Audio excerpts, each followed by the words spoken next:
আসসালামু আলাইকুম। একটা শিরোনাম দেখে দর্শক কিছু কথা বলার মানে লোভটা সম্বরণ করতে পারলাম না। কথাটা হলো এটি আমার কথা না, সেটি হচ্ছে কাদের সিদ্দিকী, বহুল আলোচিত, বিতর্কিত সেই কাদের সিদ্দিকী। তিনি বলছেন, তাকে কোট করে আমাদের সময় একটি নিউজ করেছে। তার শিরোনাম হচ্ছে, বেঁচে থাকলে জিয়ার দলের সঙ্গে হাসিনার লোকজনের দূরত্ব ঘুচিয়ে দেব। তার মানে আওয়ামী লীগ এবং বিএনপির যে মধ্যে যে দূরত্ব, সেই দূরত্ব ঘুচিয়ে দেবেন তিনি যদি বেঁচে থাকেন। আসলে কি বলবো, যাক শুনি তার সেই আলোচিত উক্তিটি। দেশের রাজনীতিতে বঙ্গবন্ধুর পরেই জিয়াউর রহমানের স্থান বলে মন্তব্য করেছেন কৃষক শ্রমিক জনতা লীগের সভাপতি বঙ্গবীর কাদের সিদ্দিকী। তিনি বলেছেন, বেঁচে থাকলে আওয়ামী লীগ এবং বিএনপির মধ্যকার রাজনৈতিক দূরত্ব তিনি ঘুচিয়ে দেবেন। শনিবার টাঙ্গাইলের সোনার বাংলা কমিউনিটি সেন্টার এক সভায় তিনি এই কথা বলেন। কাদেরিয়া বাহিনীর প্রশাসক মুক্তিযোদ্ধা আবু মোহাম্মদ এনায়েত করিমের স্মরণ সভায় তিনি এই কথা বলেন। তিনি বলছেন, আমি বেঁচে থাকলে জিয়াউর রহমানের দলের সঙ্গে শেখ হাসিনার লোকজনের যে দূরত্ব, সেটা গুছিয়ে দেব। বঙ্গবন্ধু একবারের জন্য জিয়াউর রহমানকে কোনো খারাপ কথা বলেননি। বঙ্গবন্ধু মারা যাওয়ার পরেও জিয়াউর রহমান বঙ্গবন্ধু সম্পর্কে টু শব্দ করেননি। তিনি বলেন, স্বাধীনতার সবাই যদি একদিকে থাকতে পারত, তাহলে স্বাধীনতার পরাজিত শত্রুরা মুক্তিযোদ্ধাদের গলায় জুতার মালা পরাতে পারত না। জিয়াউর রহমান একজন শ্রেষ্ঠ মানুষ, রাজনীতিতে বঙ্গবন্ধুর পরেই জিয়াউর রহমান।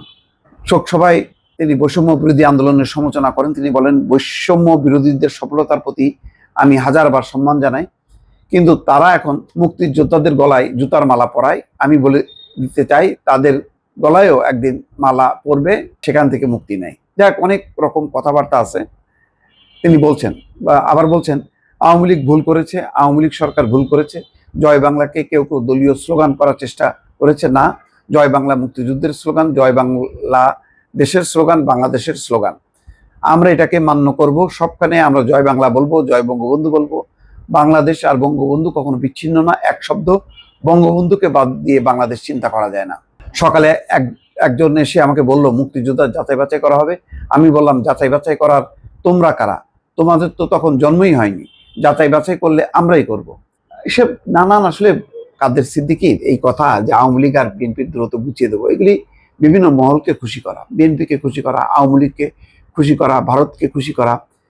উনার যদি গত 20-25 বছর যদি তার কথাবার্তা, রাজনৈতিক অবস্থানের যদি বিশ্লেষণ করেন, কোনো ধারাবাহিকতা পাবেন না।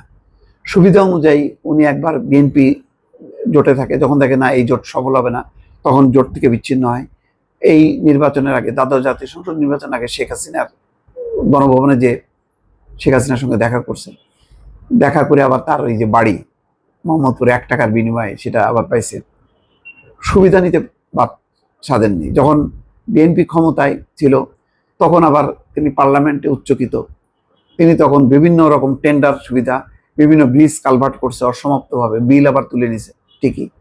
আবার আওয়ামী লীগ থেকে সুবিধা, বিএনপি থেকে সুবিধা, নানান রকম ভেলকিবাজি কথাবার্তার মধ্য দিয়ে আবার বলে যে জামাতকে নিয়ে যদি কি বলে বেহেশতে যাইতেও সে রাজি না, নাকি জাহান্নামে যাইতেও সে রাজি না, এরকম একটা কথাবার্তা। নানান রকম চটুল চুটকি কথাবার্তা দিয়ে তিনি টিকে আছেন কোনো রকমে। কিন্তু তার কোনো রাজনৈতিক জীবনের কোনো সততা নেই, কোনো লক্ষ্য নেই, আদর্শ নেই। কি বলতে চান, কি করতে চান, সবই হচ্ছে সুযোগ সুবিধা মাফিক তিনি কথাগুলো ছড়েন। রাজনীতিতে যারা এতিম হয়, যাদের কোনো অবস্থান থাকে না, আসলে তারা এমনই হয়। কাদের সিদ্দিকী তেমনই একজন। দর্শক ভালো থাকবেন, আল্লাহ হাফেজ।